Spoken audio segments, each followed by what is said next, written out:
Luke Jackson, co-editor, and we are joined by Richard Craill of the Race Talk. Richard, welcome. How you doing? Hello, boys. Nice to be here.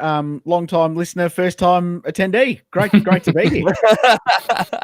It's great to have you here. Thanks for joining us. For those that don't know, Richard is probably one of those people in Australian motorsport that kind of works behind the scenes and kind of is responsible for a hell of a lot of things that you are all.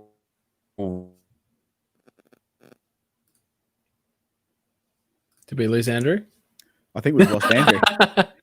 It's a long way to the UK. It's a long way to the UK from here. Where we're all headed in the next.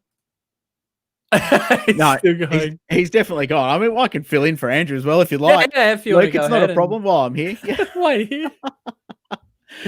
Oh, the joys of the modern internet. I was worried about the NBN wigging out on us here north of Adelaide, but no, turns out UK let the side down. Absolutely.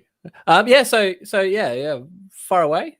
No, I was just cool to be here, and I love your guys' work. You'll see. I don't know if you can see it behind me. That side, there it is. I've got the Adelaide Motorsport Festival journal that we made. The journal with the Leighton House, which is one of my favourite Grand Prix cars in history, on the front. So it's pride of place in Craill HQ. Awesome. Should do a poster of that actually. I would buy one. Okay, cool. I don't have room on my office wall to put it up, but I would definitely purchase one of those. Maybe we can make a landscape one that just fit just above the blind up there. I reckon we could. Fit that gap. Yeah, like full side. You got those cool side profiles of the car. I remember seeing them. Yeah, that would work. Actually, I've got a hallway that I haven't used yet. Oh, so let's just go full size print, and we'll make it work. 3x6 or something. 3 meters by 6 meters. Yeah, no, that's almost exactly the same size as my hallway. I can see that. Get on that. I'll be the first to subscribe. Yeah. Absolutely. Oh, that'd be cool. What's the wheel behind there? Just speaking of interesting trinkets. So my house is full of old race car debris. Yeah. As you do, and you collect things along the journey. And so that was given to me by another Adelaide boy, actually, Jesse Wakeman, who raced Formula 3 in Australia for a long time. And that wheel it looks round from where we're sitting, but it is actually very bent. It was involved in quite a big crash. Oh, he's back. He's back live in the UK. What happened to you? Attempted live. I don't know. The beauty of technology, the old close the browser, refresh everything and try again. And here we go. So I can keep going. I mean, we're just talking about my race car debris in my office come studio here, Andrew. It's an old Formula 3 rim that Jesse gave me. I helped him out with some PR years back when he was a kid coming up through the ranks, and it sits on my office on display. And next to it's the world's most expensive wine cooler, which is a carbon fiber nose box from an 07 Dallara Formula 3 car that was involved in a crash on the Gold Coast in 2008, and punched a massive hole in the nose, which is covered by an old Adelaide Grand Prix cap, as you do. It turns out, and I never knew this until I tried it at a housewarming party, that if you turn it up the other way and fill it with ice, it's the perfect shaped wine cooler and beer ice box. And because it's now got a hole in it, the water drains out. It's amazing. But those things new from Dallara are like $6,500. So it's the most expensive free wine box I've ever been given. So it's actually quite useful. That's amazing. This is good. Yeah, I like it. I like strategic repurposing. This is very good. I'm all about it. I'm notoriously cheap. So the more I can recycle stuff, the better. And old race car parts I love. So why not? Yeah, it's the best. Perfect. Yeah, absolutely. I mean, speaking of old things, where in the world are you, Andrew? It does not look like home. No, I'm not in my home office at the moment. I am sitting on the back seat of a 1929 Ford Model A. I am at a place called Bicester Heritage in the UK, out on a job, obviously. But the podcast is all important. So pause the photo work for an hour or so and jump onto the podcast. So yeah, for those that don't know, it's a pretty cool pretty ambitious project. A few sort of 5-6 years ago, the group of people, they got an old World War II Air Force base. So it was used, it has a runway, whole airfield, and it's got all the beautiful old red brick buildings, the ammunition stores, the hangars, everything.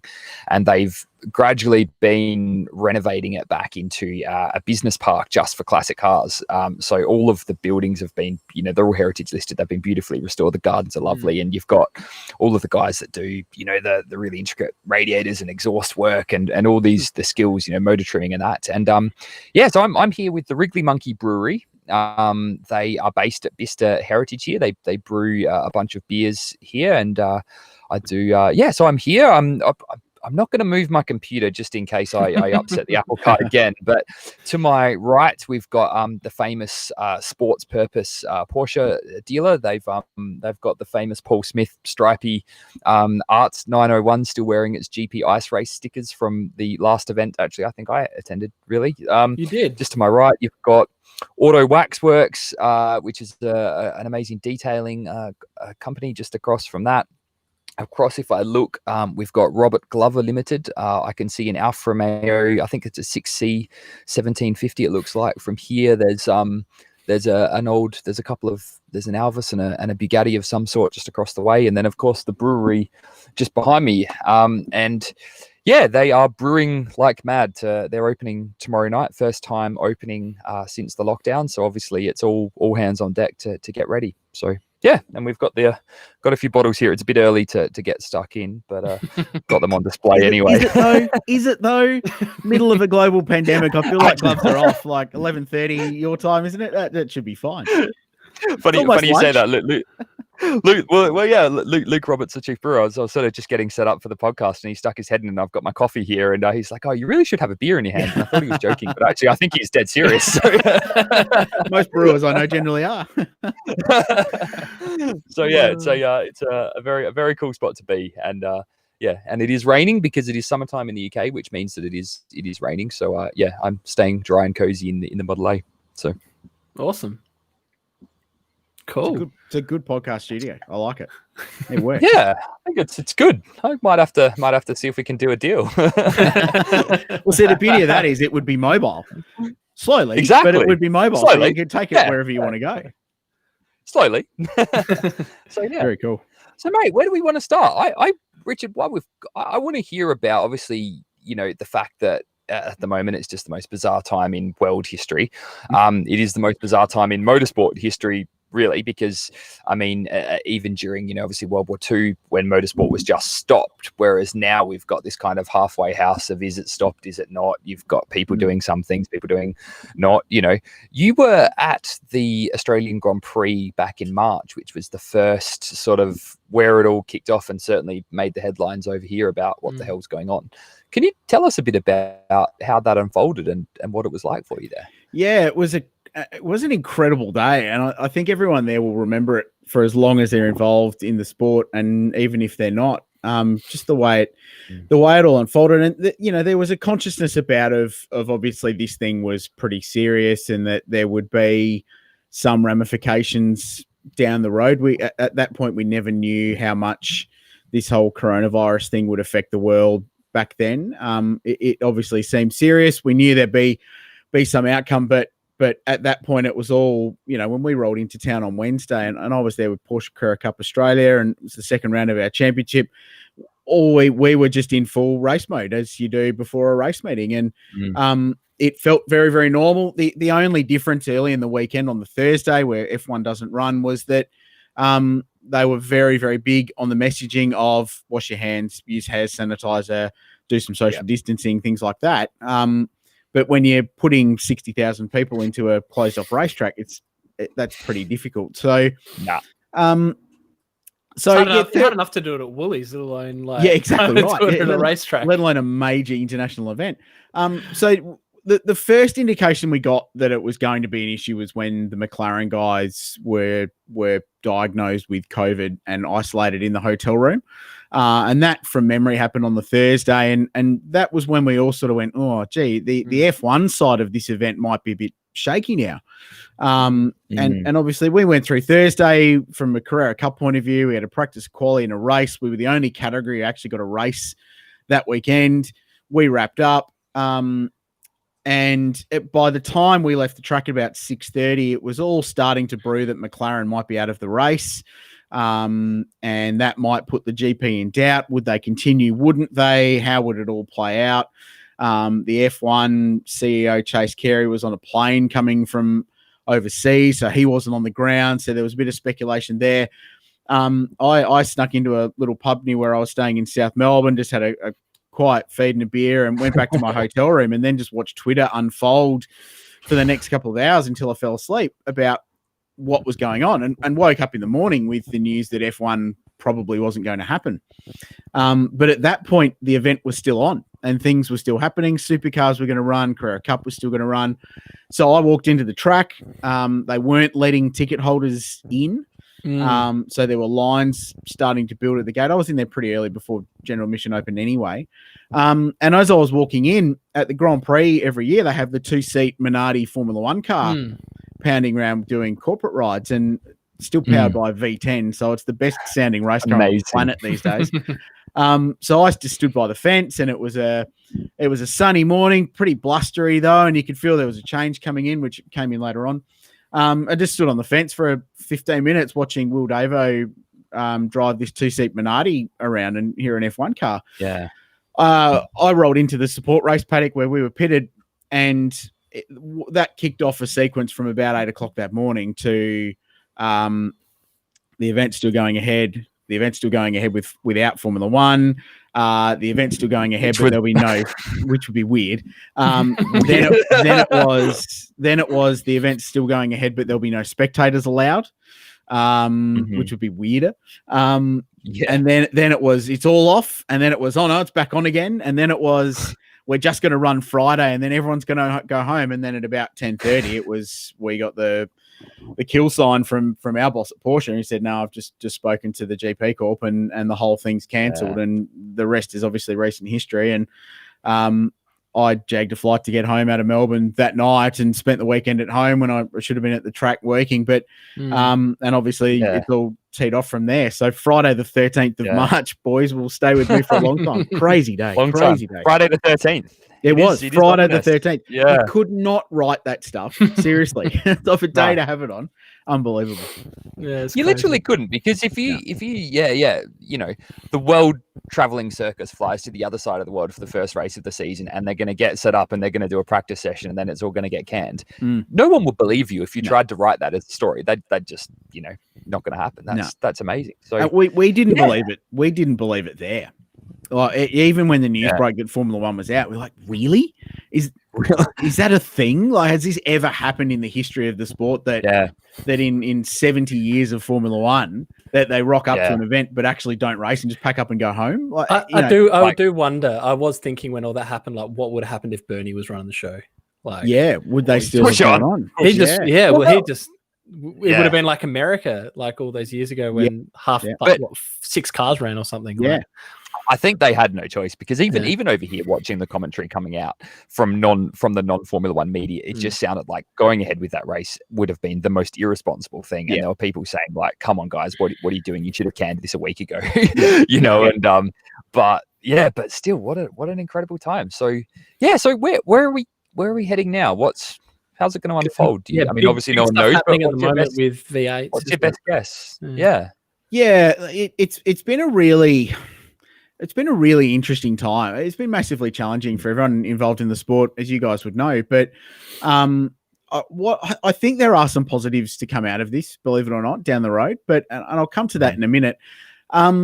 It's forcing a massive reevaluation of where the sport is at, and probably the scale of the sport and where it's at. And obviously the big talking point in Formula One in their return to race has been their move to a budget cap, and a pretty tough one that 12 months ago I don't think would have been on the table at the level it is now. So I think that's forced their hand, because people just cannot afford to do things at the level they've done. So there are so many, there is so much to this pandemic, but from a motorsport side, there's really only two. It's the health and safety side. So it's the people that you don't want to get COVID. You want people to be safe. You want them to be healthy, and we need to be responsible with that.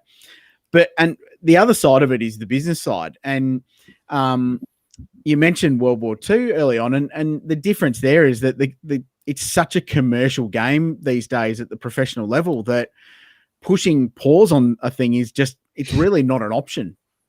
There's so many people who rely on motorsport now as their form of income. It's just not a gentleman racer and maybe a couple of people from a factory or something. It's there's hundreds of thousands of people worldwide that depend on it. Yeah, and there are massive TV rights involved and huge commercial deals with major international companies that all want their piece of meat. Otherwise, they won't pay their bills. And that stems down through all the levels of the sport. So if the top end cops a knock, the bottom end will get affected as well. So I think it's forcing a bit of a reevaluation. It's certainly doing it here in supercar racing and the national level tiers of racing in Australia from a cost management point of view. So if there's a positive to come out of that, it will be out of this. It will be that. It will be that we come out of it leaner, smarter, better and more efficient to go motor racing without spending the ridiculous amount of money that we were as an industry beforehand, but hopefully retaining the people that are still in it without losing too many jobs. Yeah, exactly. Us. Yeah, exactly. Yeah.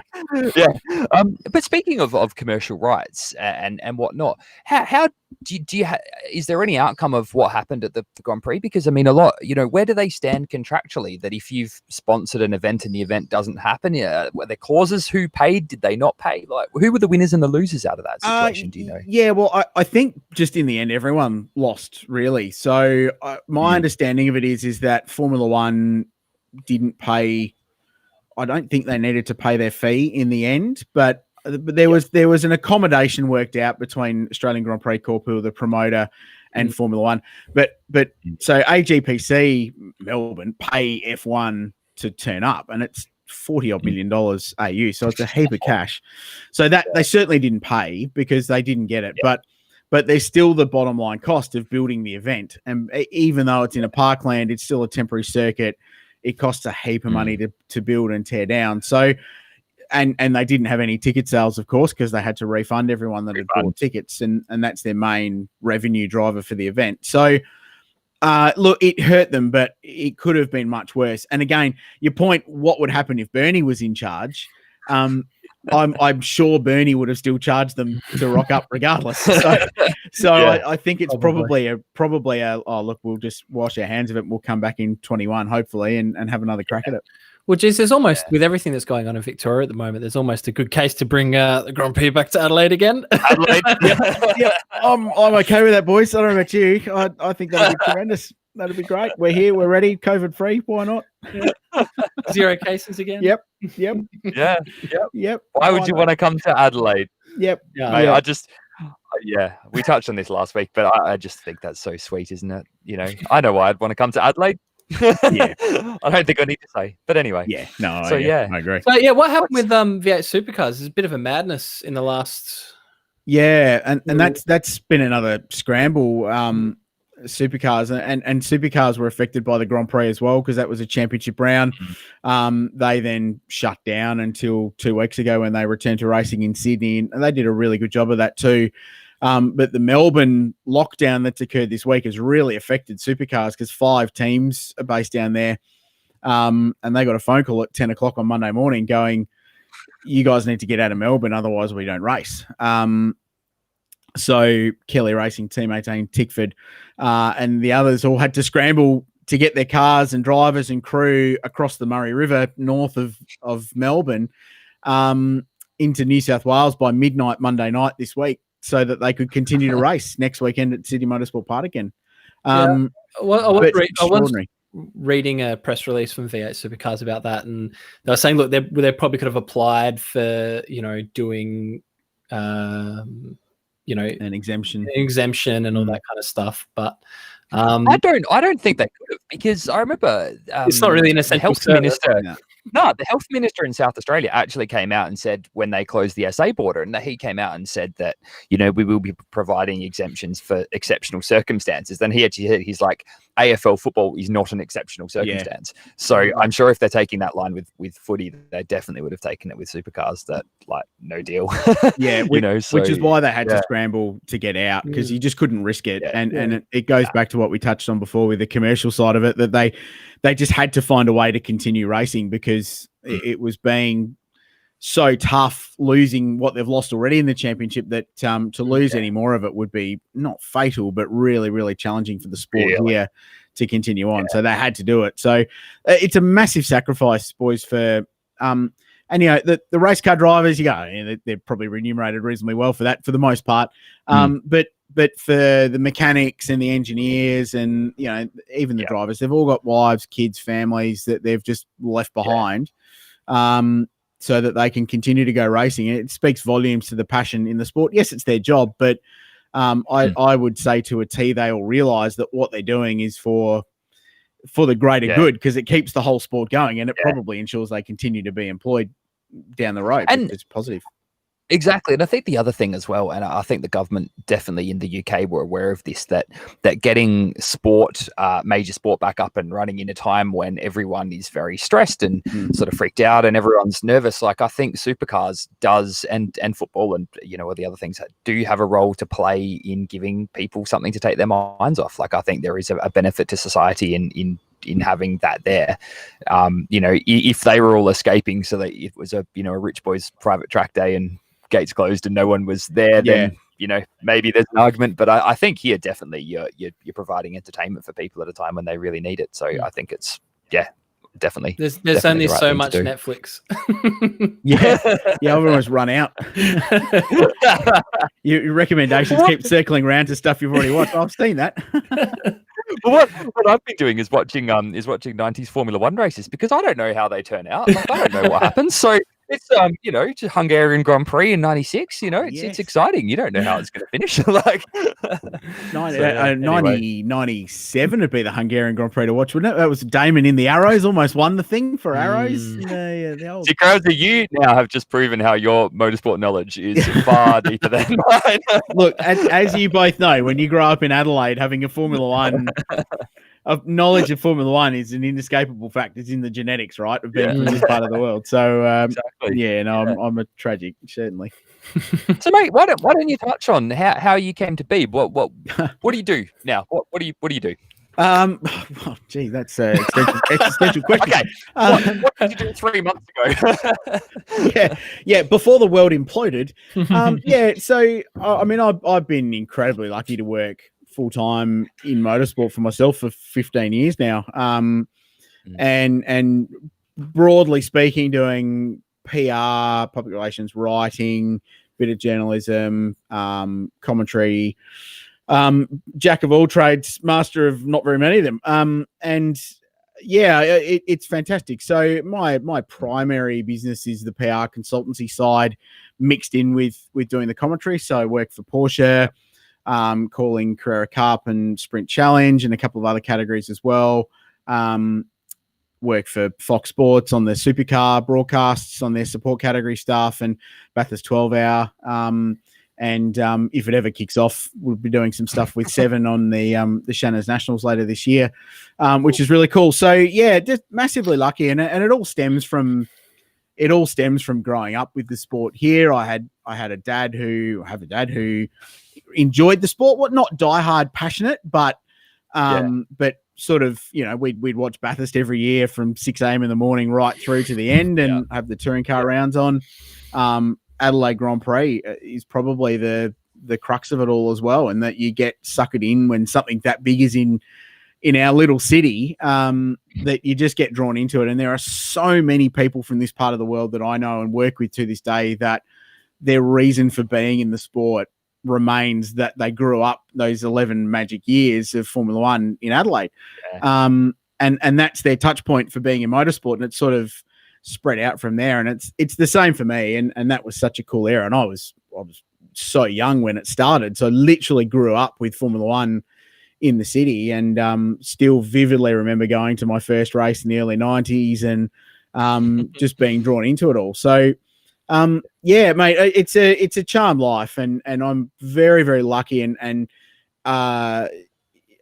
always try never to take for granted working in this thing full time, because it's really special and not many people get to do it. And the last 4 months have probably reinforced that as well, when we haven't had any of it, and you really miss it, and you really miss the great people in it as well, and going to cool places to go see car races. Yeah, no, that's exactly. And then so obviously you've got that work, and then the race talk as well. So that's last 18 months, really? TRT's been an interesting little project. We started it in 2017, and it started out in that I would write for different publications. I'd do a lot of PR writing for businesses or race teams or drivers, but never really had anywhere where I could go, here's what our Craill thinks. Not that anyone gives a damn, but here's what I'm going to put it out there anyway.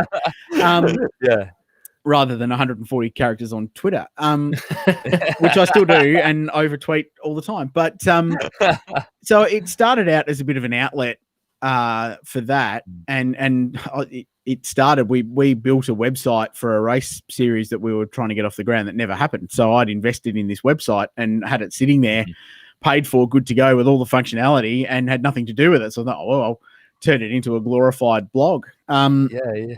And so myself and a couple of very good mates of mine, Mark Walker in particular, Dale Rogers writes for us a bit, and Tony Shebeki in Melbourne.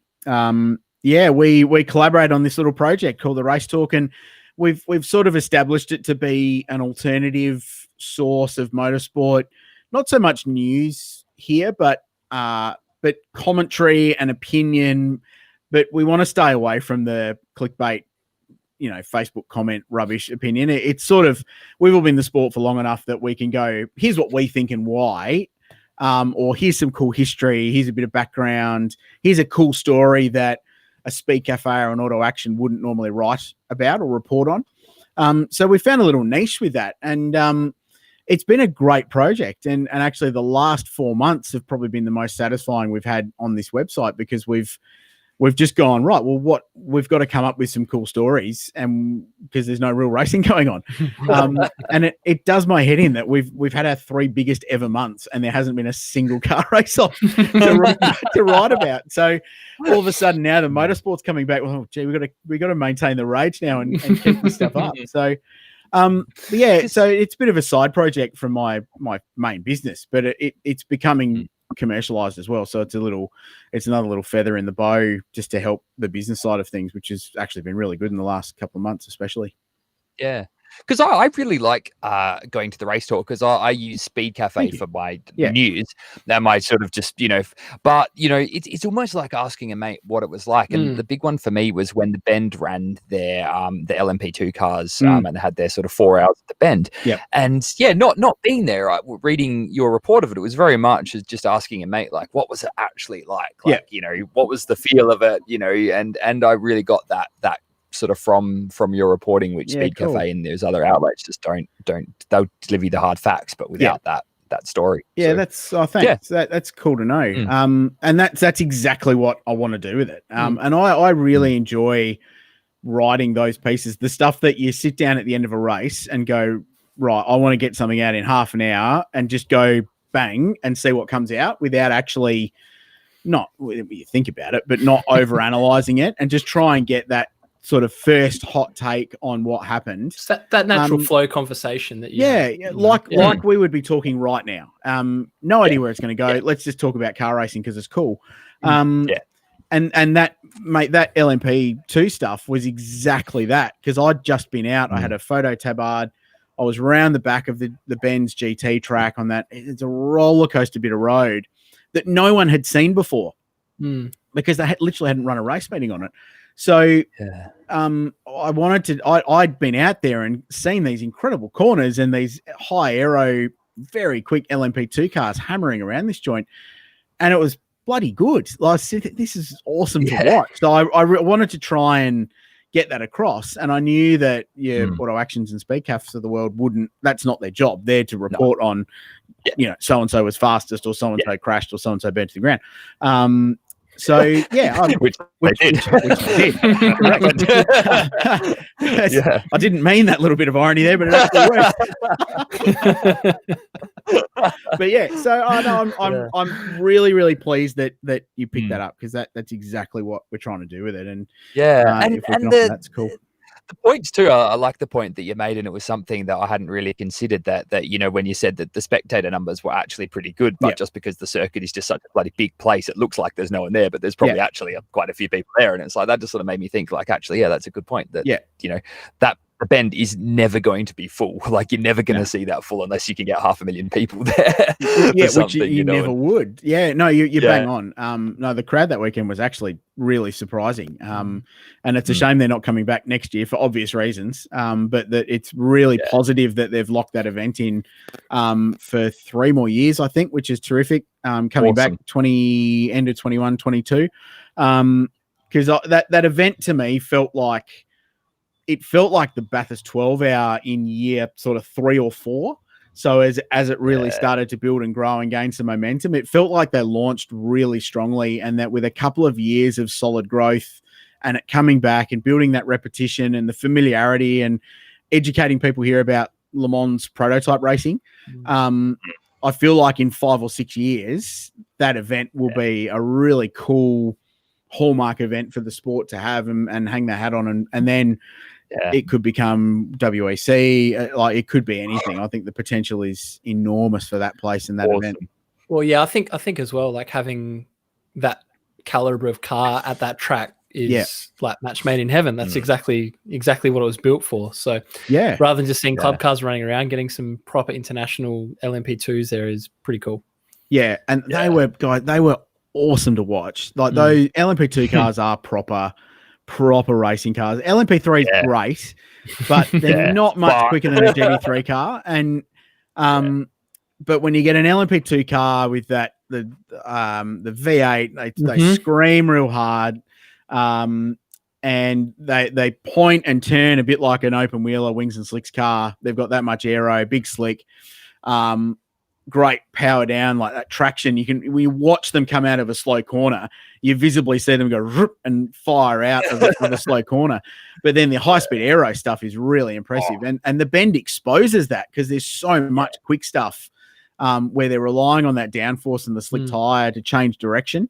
They're mighty, mighty cars to watch live. And I think that was what a lot of people got out of that event in particular. And as you both know, and as I hope people watching know, like, motorsport's a great TV product, but until you're standing on the side of the fence and you get smacked in the face by a Formula One car blasting past you at full noise, there's nothing like it to compare with that. So getting people to the track is just so very vital, I think, to the mission of promoting the sport. Well, it's that whole emotional experience of everything, right? Of motorsport. Just, I think, it's the same as listening to music. Going to a band live is so different to just listening to it at home on your crappy stereo. You feel it here. And live music and live motorsport, you feel it here, whereas in listening to Spotify, it's just there. You don't get that resonance in the middle, which I think adds so much to it. And I don't know. My neighbors might disagree with my stereo, but he cracked his subwoofer up. Yeah, true. And I guess as well, there's an element as well that when you go and see a band, you go to a gig, you've made the effort. It's a whole evening thing. You've gone there, and your attention is purely focused on that 45-minute set. It's kind of like seeing motorsport. It's when you just flick on YouTube or something, you deviated for a minute or two, and then you're onto something else. But when you've driven all the way out to the bend and you've trekked and you've waited for the session to start, and it's like when that car goes past, you're focused exactly on that experience, not on whatever else is happening. So it's an interesting, I agree with that. And it's an interesting thing that to experience in live motorsport here in particular is that attendances for the most part have probably fallen off in the last 5 years, I would have thought. And especially at some circuits, the walk up attendance. But what has become really strong at a lot of events is the camping. And I was chatting earlier this year to Chris Williams, who runs Benalla Auto Club. They promote Winton, and they've doubled their camping in 3 years. The Bend has great uptake for camping for their Super Cup round. I can speak from experience in 12 Hour in that we've doubled our camping in 5 years at that place, and there's like 7,000 people camping there now, 2,500 campsites. So it's that experience. The experience side of it, I think, is building. Probably the walk up, it's a long day, still a long day to go to a car race in the sun, in the weather. You're not in a nice, comfy grandstand with a hot pie and a coffee nearby. But those people that want to spend the full weekend and really involve themselves in it, I think that side of it's growing. And that's really positive because they're your real hardcore motorsport fans that you want to engage. You haven't lived until you've experienced a Bathurst shower block. I've been in them. I've not utilized them, but I think when you're at the 12 Hour, there was a bike like zip tied to the ceiling of the shower block. Do you remember that, Andrew? I think that was like 15. I went in to go have a shower. And this is black, zip tied to the ceiling. I don't know where it came from. My Bathurst shower experience is get in and get out as fast as you can. Down. At least at the 12 Hour, it's warm. I'd hate to be there in October when there's 4 times as many people and it's 2 degrees in the morning and you're lining up for your lukewarm shower. No thanks. Actually, it's interesting you touch on that because when I think about the 12 Hour, and we want to get onto that, but I think for me, it's not about the race. Like the race is good, but it's a weekend away with your mates and it's the camping and it's the whole thing. And I think that's something that the UK, and I've definitely experienced here, that they do really well. That Goodwood, the Grand Prix, Silverstone Grand Prix, I mean, it makes even less sense to camp in the UK because everything's so close and you're only ever 2-3 hours, But Silverstone Grand Prix, the camping, like people go for the camping, and they've got their flags and it's a big party weekend and it's, Goodwood is camping. It's all camping. And then especially like Lemoore, you think the 24 Hour, like it's a real annual pilgrimage where I think I could be wrong when I say this, but I think there's more people come from the UK to Lemoore than French people. Like it's massive, and it's a thing that you do the pilgrimage. You have the week away, you camp with your friends, and you see that. And the race is kind of just one of the things you do on your weekend away. Yeah. And back to the point about the bathrooms. Nothing is as grim as Lemoore bathrooms on the early Sunday morning after everyone's been drinking and partying for 36 hours. At that point, it's pretty grim. But anyway, moving right along. The 12 Hour.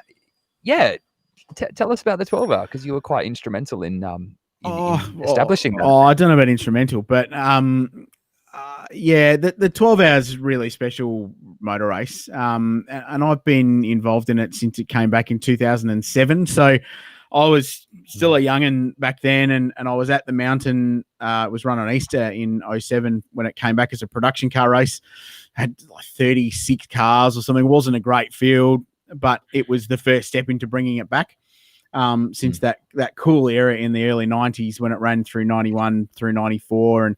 And Greg Hansford won in the RX-7s and those wild cars.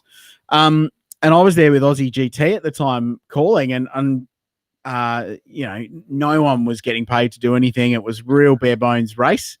And I sort of said, look, if you want a hand on Sunday, I'll stick in and commentate it, no problems. So I jumped in and called the whole thing, which was cool. And then got invited back the following year and as working on the event, covering it, calling it, which was fantastic. And then it turned out in 2011 when Aussie GT or the GT cars became the preeminent category, the existing group company that had the rights or had the contract to do the PR for the event, their deal was up, and James O'Brien, the promoter, approached me to take it over. So I was very fortunate to be right place, right time, and I'd sort of ingrained myself in the event by that point as part of the commentary team.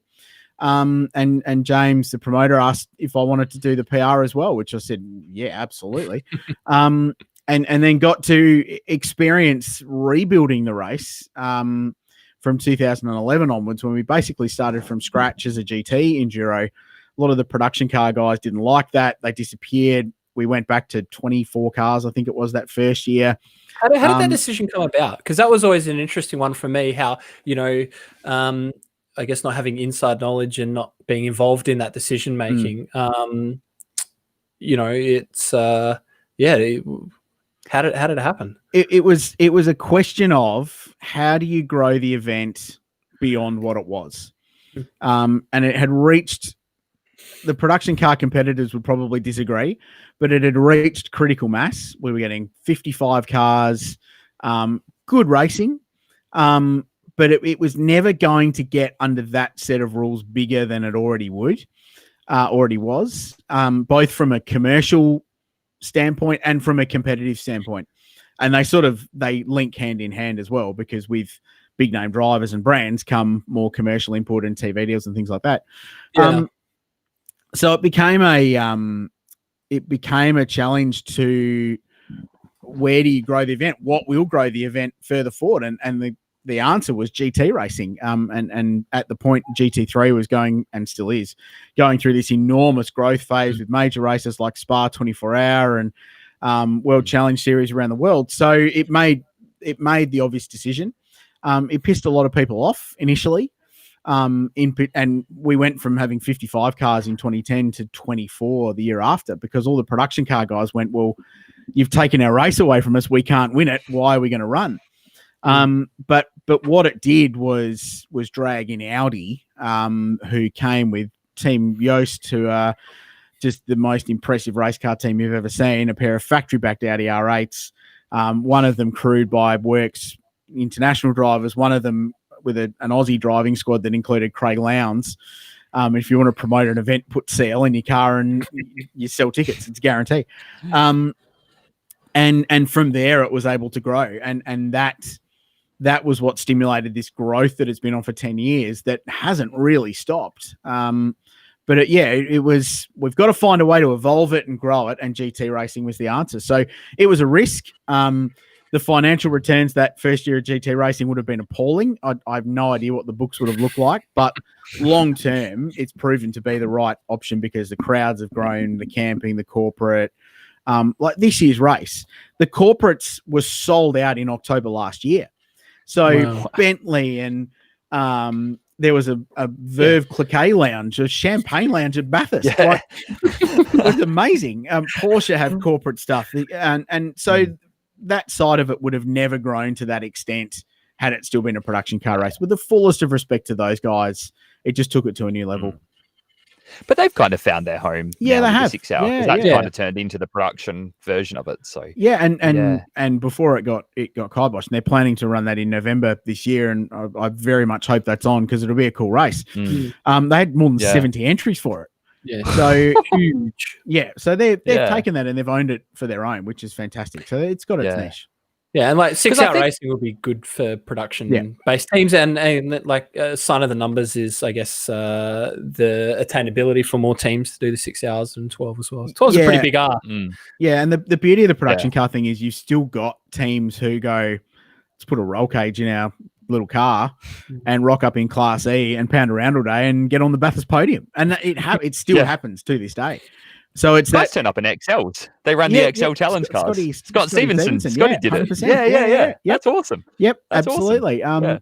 The XLs and the XLs spun off and had their own support race at Bathurst for the last couple of years, which was terrific. Won by another Adelaidean in Ashley Johnston last year. Smoked them. So this year. So it was last year.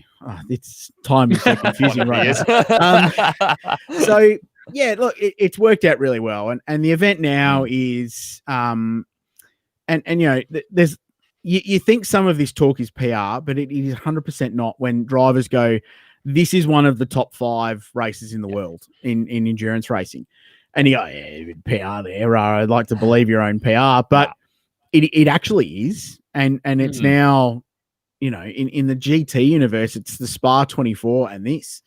And then broadly, it's a checkbox in your career. It's like, can I get to Bathurst 12 hour and do that tick? People want to come and win the race. And people here like watch the stream. You know, it's massively popular and everyone knows what's going on, which is most Australian motorsport doesn't really land in Europe outside of the Grand Prix. But yeah, everyone watches it and knows what's going on, and it's definitely I have a lot of people I've met over here that all say they want to get down for the 12 hour when you mention you're from Australia, you know, and it's it's a big thing. I've met several people who have come down, just fans who have come down spent 2 weeks in Oz. Their middle weekend is they'll lob into Sydney, drive up to Bathurst, do the full proper pilgrimage, camp there or stay in our Airbnb, get the full experience and do it. We've had media do the same thing.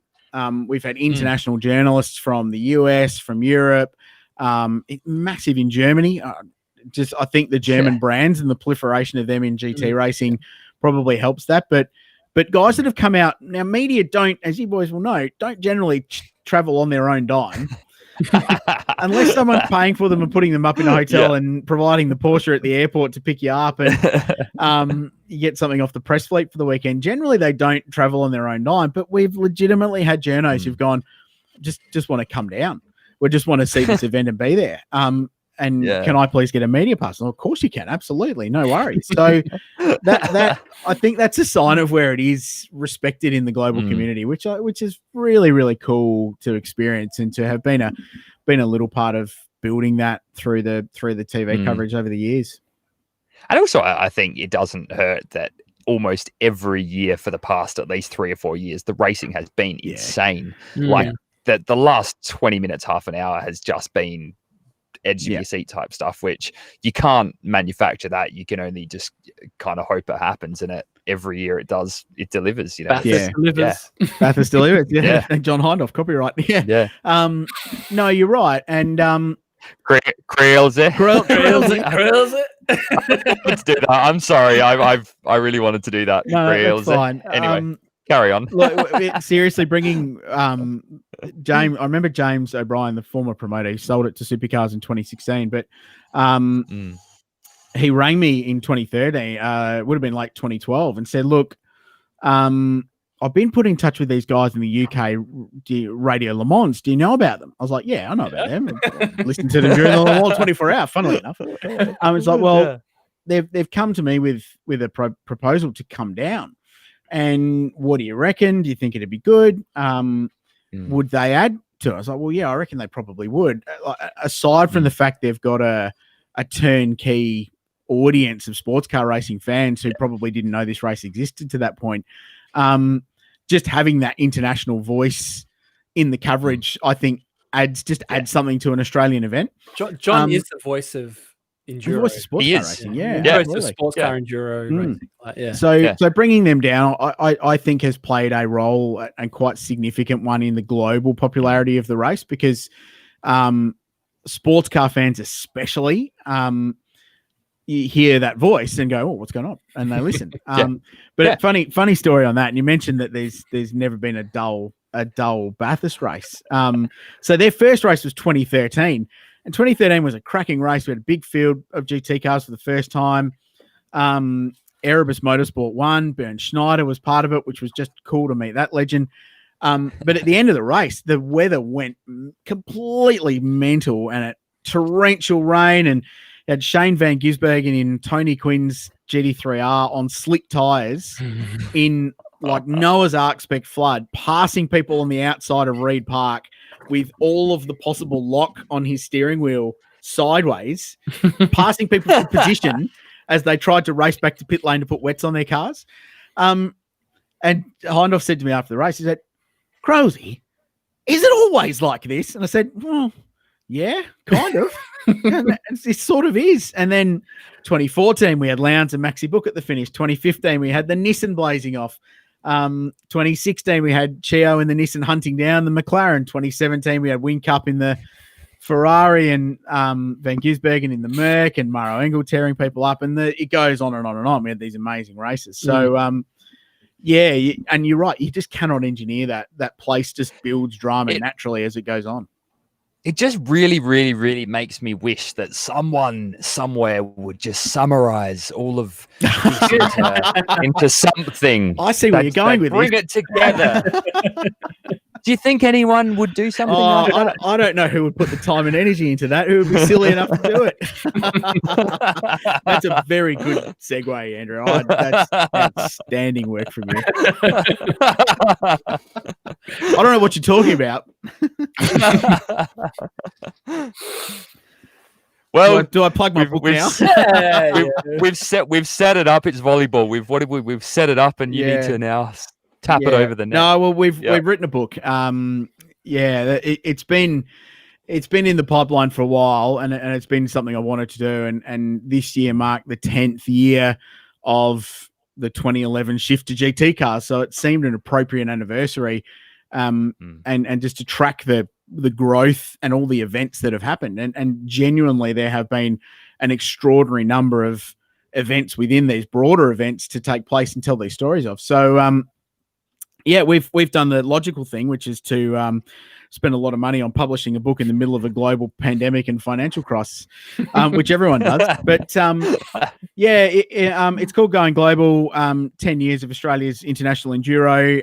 It's been produced by V8 Sleuth, Aaron Noonan, and his business in Melbourne, who are producing amazing selection of motorsport books at the moment. They've got a Glenn Seaton book coming out, which will be a great read. Yep. They've got a history of Holden in motorsport in Australia, which every car that's ever raced for Holden in the sport. Wow. And so they've taken the punt to publish it. I've strung some words together, and it's got a photo of every single car that has entered the race and rocked up at the track. So even if they did not start, they're in the book. So everyone's listed over the 10 years of the GT Enduro. So it's been a mighty project, and it rocks in. Hopefully we'll have copies end of August, I think is the plan. So nice.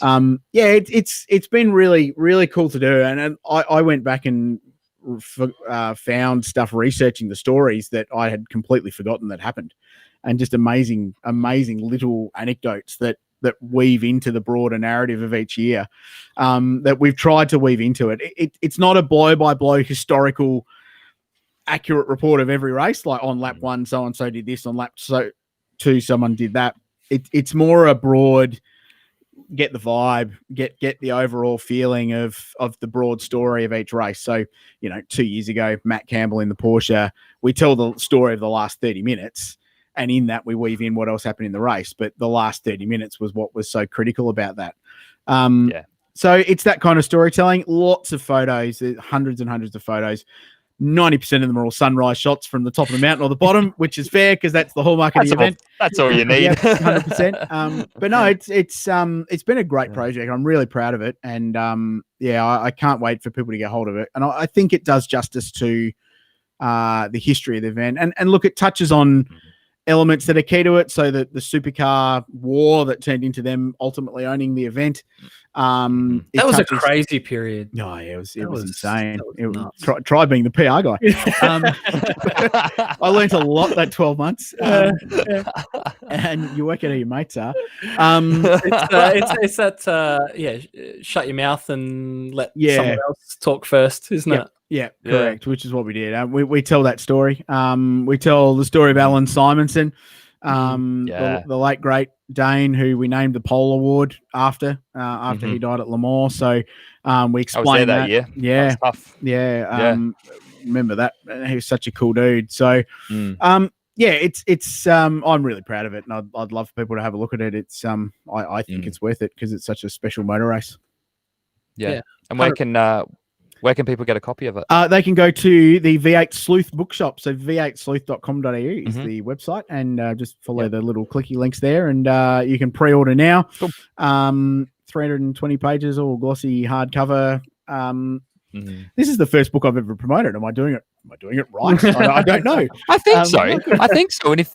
And if anyone's not that we've ever plugged much, but if anyone is thinking of getting it, do pre-order the book and pay your money now, because for this sort of stuff, any bit of cash flow at a time like now really is crucial. So don't wait till they lob and then buy it. Like, if you're going to buy it anyway, do it now.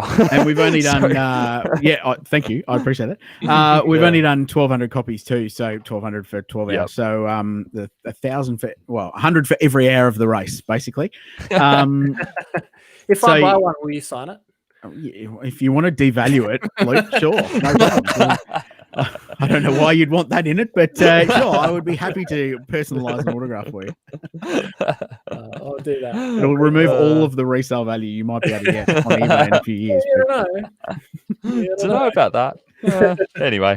Always had something. Very cool. I mean, I'm really interested in that because, Andrew and I have both done 12-hour numerous times now. And I mean, we even had you write a piece in issue 2 of Sportscar Safari for the 12-hour, and even just that little short snippet of that event of that year. Yeah. You just can't imagine how much would be over, those night, the first 10 years or the event.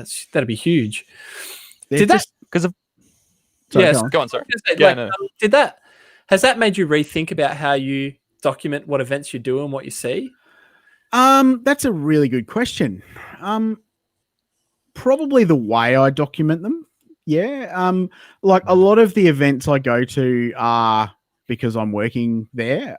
So a lot of it is not so much I want to go to this event and check it out, though. I still try and do that where I can. Like 2 years ago, I was in the UK for a mate's wedding, but snuck in a DTM race at Brands Hatch and WEC at Silverstone and actually worked for Radio Le Mans over there called FIA Formula 3 and European Le Mans Series for them, which was just a treat to call it at Silverstone.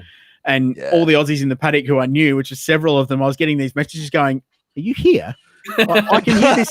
I can hear this Aussie on the PA system. What's with that? It's really weird." But yeah, to answer your question, it probably has helped me in the way I look back at events and how I document the ones I'm at, because with the greatest of respect to everybody who does what they do, and they all do it really well, writing a race report is one thing, but trying to tell a story that isn't just on lap 17, so-and-so spun off the road. That's what the challenge that I'm sort of want to do for myself when I'm documenting these races, is try and tell a story that other people perhaps wouldn't get. And I think that's what we've tried to do with this book and how I try to cover events. And you mentioned the race talk earlier. It's what we try and do with that. So yeah, that's a really good question and one I haven't thought about. But because for me, when I've seen the book on Instagram and stuff like that, like when you share some stuff about that, my first thought was like, "Oh wow, that's amazing!" And I'm like, "How the heck did you remember it all?" Like, and then it got me thinking, and I'm like, well, when I go to events, I don't sit there and write notes about blah blah blah. If I'm working an event or shooting photos or doing whatever, I don't document in that way. And I went, going forward for the next 10, like, is that going to change anything with how you work? And I mean, it'd be a mammoth task to try and remember all of that. Because I certainly find that when you're working at an event, you focus very specifically on what you're doing, and you actually don't pay any attention to what's going on. So if you're photographing an event, you really kind of weren't really at that event. You were looking through your camera very narrow, and you don't really know what's going on. So I imagine for your job, like, what's happening in your, commentating may be a little bit different. But is that curious, because that's a very big challenge. It's a good point, and I'm probably lucky specifically on the 12-hour because doing the media for the event as well, you're broadly over everything. And so, I've got 100 press releases for each year's race that I've written that have been sent out, and you send a press release and forget it. But I've been able to use those to go back on and go, oh, I remember announcing this, or so-and-so driver was coming. But like I relied a lot on the written media covering it. So Googling through Speed Cafe and their history, Auto Action magazines, go back through, it's worth keeping them because when you go back and research all this stuff, they've covered stuff that I hadn't picked up on at the time. But calling it as well, I've got it somewhere here. I keep one of these with me all the time when I'm at an event and just scribble notes. So I've got a vault of these things just with random scribbled commentary notes that you try and file away so that when the opportune time comes, you can go, I was chatting to so-and-so and he's been on holiday to here and he's just bought a dog and he's got a new girlfriend and just to add that extra little bit of color. So they're going through notes like that. Because I bounce across so many different areas, you tend to just take a lot of notes but yeah, my recall's shocking. I was amazed how much I'd forgotten what went on and who was in what car when it did that. And so I retaught myself a lot about the 12-hour just by going back and researching all of this stuff. And then I went and rewatched them all. A lot of them on mute because I hate listening to myself. But but just crossing down to pit lane and get a report from Shay in pit lane and go, oh, that's what happened to that car. They broke Hoojamawobbit. So it's just little stuff like that. Yeah, it was a really cool experience. And that, will it change how I go forward?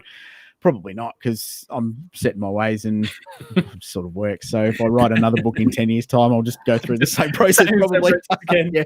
3 months of sitting down, reading 12-hour and reading notes. Yeah. It's a bit like COVID now. Everyone's sort of saying like, oh, this is going to change the way we live as a society. And I really would genuinely love to think that's the case. But nah, mate, we're going to get 6 weeks in and everyone will be like, nah, I'm going to Spain for a holiday for a weekend. Yeah, exactly right. Yeah, correct. You're exactly right. You're exactly right. So I think so. We are how we are for a reason, and that's because that's how we are. And for the most part, it works mostly. Yeah, things probably tune up, but there seems to be this fascination with, history repeating itself and people just buying old crappy Porsches. Oh. Yes. Yeah. Now I mind your language there, mate. Yeah, I understand one's just come into the collection. The SCS collection has it. Yes. Yeah. Now Andrew had a really good idea for the name for it, but doesn't want to say it. I'm gonna put him on the spot, so he has to say it. No, well, it was my fiance's name. She came up with it, and I ran with it, and then I spent some time with the car, and I really like it now. And I don't know, called the shit Boxster, because it's like Boxster, so shit Boxster.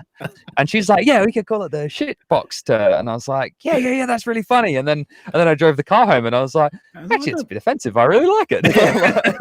Anyway, but yeah.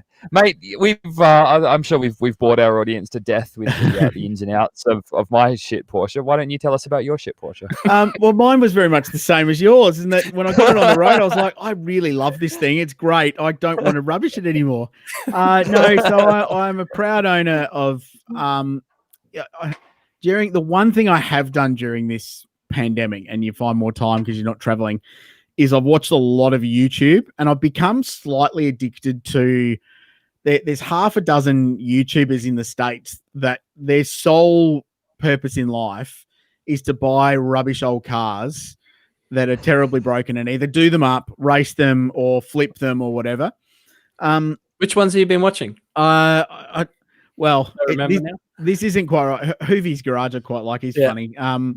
Yeah. I've become a Cletus McFarlane fan. Yeah. Hell yeah, brother. Hell yeah, brother. How good is Cletus? And that's not quite the same. Have you started from like now, or have you been like early day Cletus? No, I got into Cletus when he bought the Freedom Factory. Okay, right. Because you gotta get back and watch his early stuff. His early stuff is the Freedom Factory. He bought the I've never watched Cletus. Oh, mate, you're missing out. It is so good. He's like, Florida, kind of like Southern American, and just amazing. The cars have so many bald eagles, not horsepower. Yeah, but I love it. But he bought a racetrack, which is just the dream of every person who's into race cars. He bought a racetrack. Like if I could go and buy Adelaide International Raceway tomorrow, I would. It would be the same thing. So I've watched a lot of that.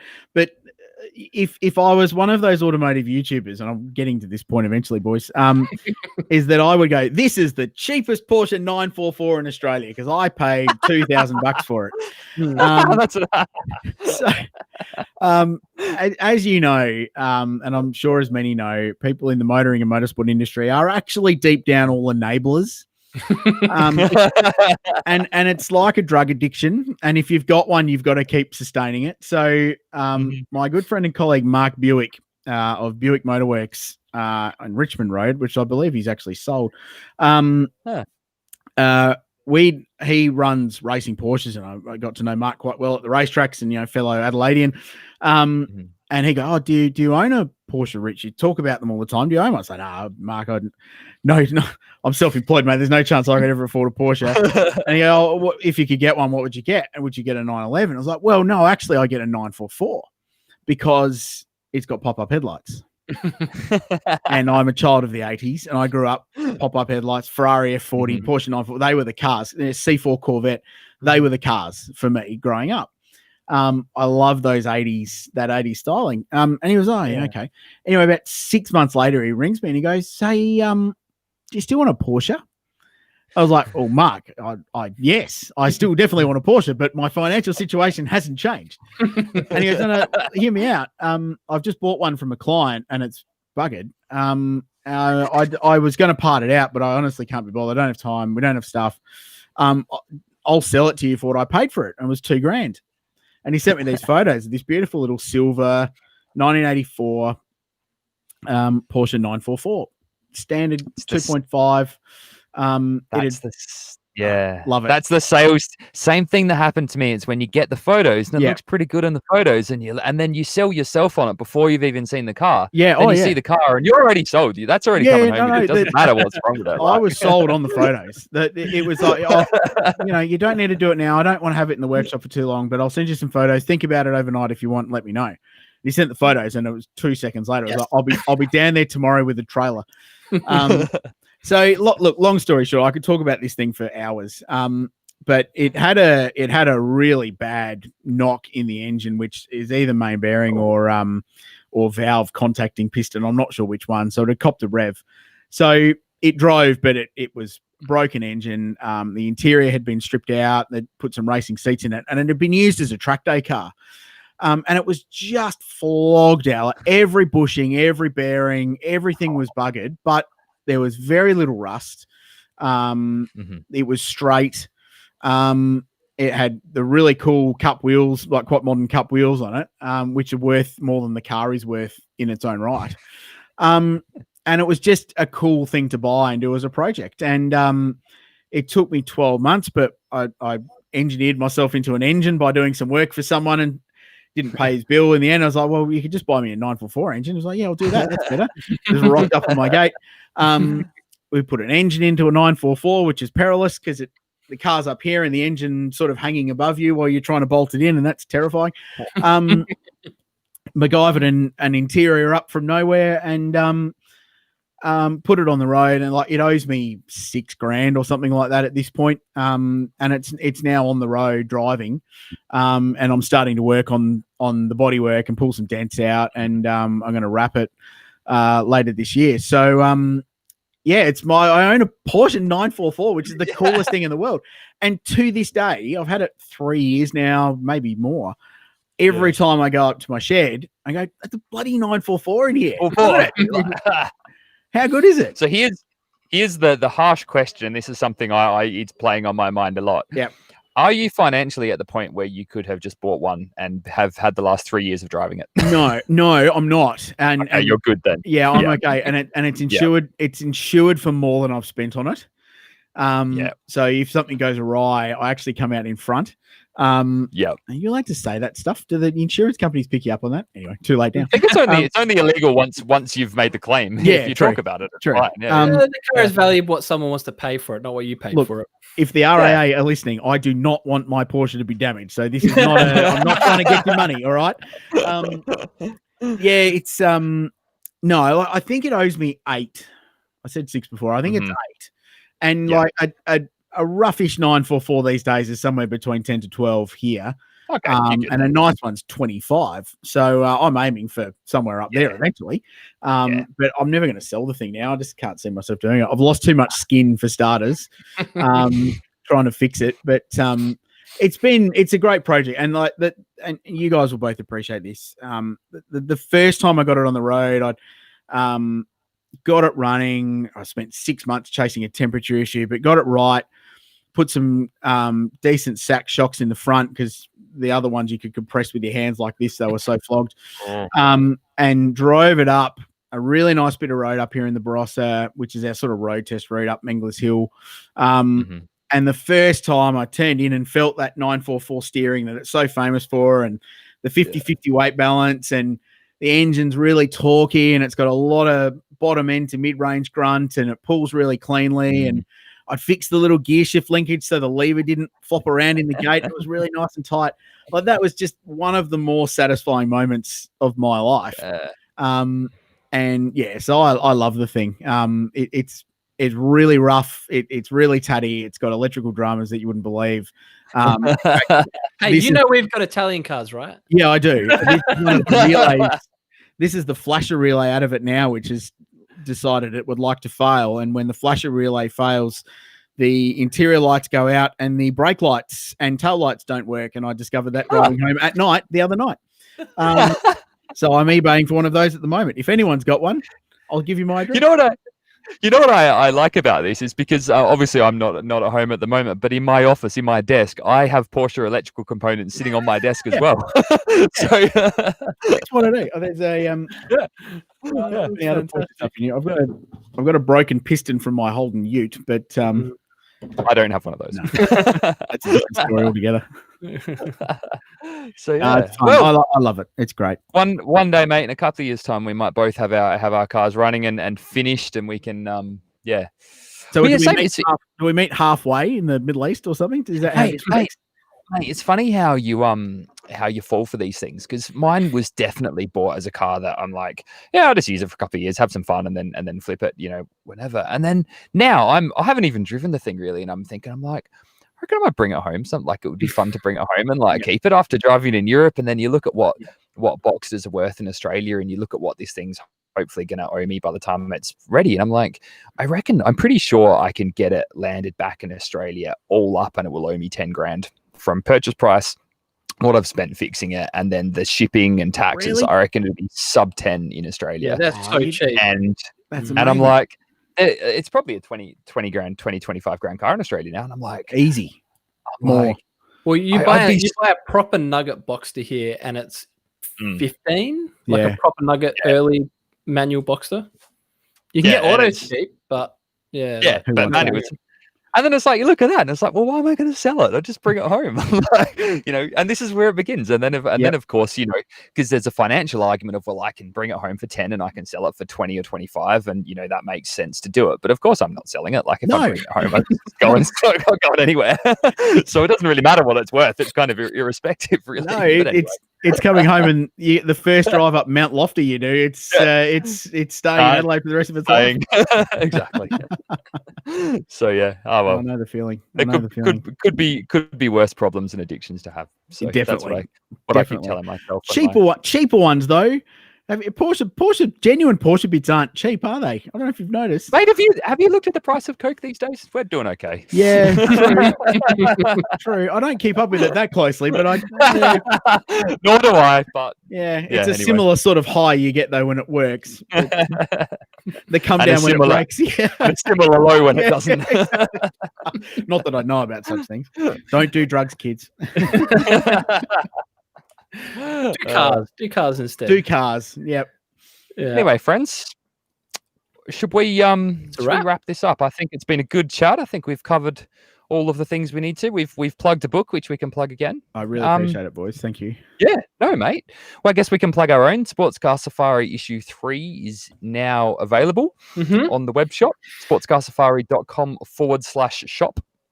And I know mine's in the mail. What's in it? What do people look forward to reading in this issue? Mate, well, the cover, Luke can probably dive in. The cover story is Jordan Roddy's Murcielago RGT restoration, which is a madcap importation, rebuild, very nervous track test at Phillip Island on slicks in the rain, and then bundle it into a container. Slicks in the rain, slicks in the rain, yeah. Bundle it into a container and debut it at Car Week, all in the space of about 3 months, which it's just an epic story. So that's probably the highlights. But we've gone, Derek Tamscott in San Francisco. He was him and his brother purchased a GT3 Touring. It's a very Porsche centric magazine, actually. That wasn't by design; it just kind of happened this way. There's a couple. Couple. Yeah. No, so he purchased the GT3 Touring, did the factory collection in Stuttgart, and then did a 2-week European road trip, and then it went back to San Fran. So he did a story, and that obviously Luke and the boys caught up with Sam from Seen Through Glass on his Drive the World story when they came through Adelaide. So they caught up and did some launch control starts in the gravel out the back of Virginia somewhere, which was apparently near the weather station. We were at the weather station, which was cool. So the idea for that shoot was to try and do something a bit more Australian than just a asphalt road somewhere. So we thought, why not take him on the dirt? Absolutely. So we've got that, and Sherry's Alpha Spider in Sydney. We've got event report, GP Ice Race from Austria, which is sort of one of the last events we actually went to this year, which was a bit crazy when you think about it. I was very lucky to go and drive some Astons in Dubai, which was fun. So we've written about that. And we've also got a Skoda review with the Gravier boys on their bikes. Gravier. Cool. And Jarvis Cars provided us that one. So that's very good. Thank you for their support. So yeah, a lot of things to occupy your time. So. And the other thing is we've still got a few issue 2s left over as well. So read up about Richard's lovely story of getting epically sick and Mark Webber filling in for him. Right. Best stand-in ever. Not bad. Just at the Bathurst 12 hour. That's in issue 2, which is pretty cool. That was a great read. Like that was the way that you wrote that was just beautiful. Like just the way I pictured me being you and how damn sick I would have been, and then having Mark just like, oh yeah, I'll stand in, no problem. you spend the next 40 minutes fanboying over the fact that Mark Webber's your fill-in, because that's what I was doing. Like, that's Mark Webber. He's in there for me. Like, Mark Webber, he won Monaco. Yeah. And also I'm dying. Yeah, please help me. That's the best. Very good. So good. Richard, where can people follow you, get you, see your work? If you've got nothing else to do, I'm at Craill, particularly in Victoria. Yeah, exactly right. For 6 weeks. I'm at Craill on all the social medias, but the Race Talk is just at the Race Talk, Facebook, Twitter, Insta.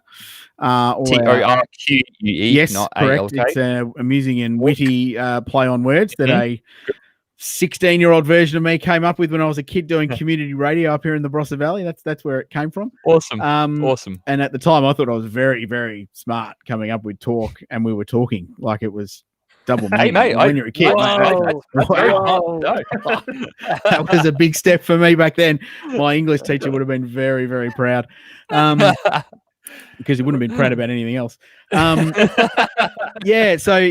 follow along. We've got some cool stuff coming up on TRT as well in the next couple of weeks. So and of course now there's a bit of racing back. We're delving into that and firing off some opinions and some commentary and some insights as well. So yeah, fantastic. Thanks, boys. It's been real fun. Love Richard. It's been real. I appreciate your time. Pleasure. Thank you, Luke. Yeah, and we'll see you next Thursday for someone unknown. We gotta sort that out, don't we? If you want to be on the podcast, drop us a line.